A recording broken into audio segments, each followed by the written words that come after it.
Hello guys, pag-usapan lang natin ang breaking news. Ayon kasi sa balibalita, spotted uling-uli sa airport sila Daniel Padilla at Kyla Estrada na talagang lantaran umano ang kanilang relasyon at hindi talaga nila tinatago. At lalong-lalo na hindi sila nagdi-disguise kasi alam nila na dapat nilang ipamahagi ang kanilang ayudang relasyon sa kanilang mga fanay, lalong-lalo na sa mga matang lawin na talagang nakakita umano kina Daniel Padilla at Kyla Estrada na alam nyo naman siguro, kilig na kilig sila. Dahil in love sila tuwing nakikita umano ang karisma ni Daniel Padilla. Pero take note pag nakita daw in person si Daniel Padilla, napakagwapo at napakabango daw.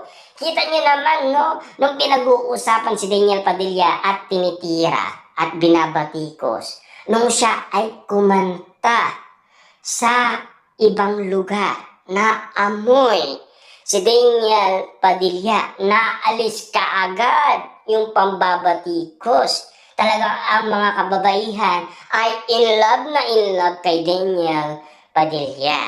Diyan nasusukat umano kung bakit nga naman kasi may karisma pa rin si Daniel Padilla. Hanggang ngayon kasi marami pa rin siyang naaakit ng mga kababaihan. Kita niyo naman, di ba?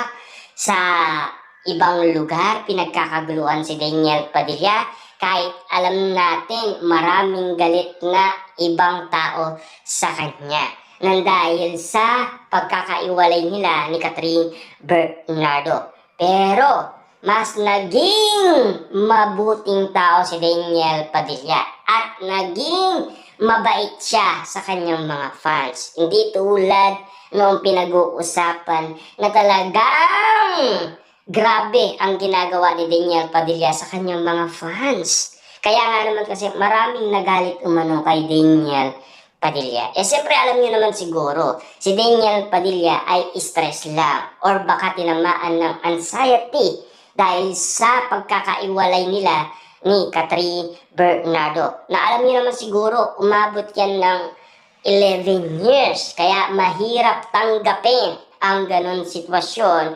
na binitawan nila ang isa't isa. Siyempre problemado ang tao.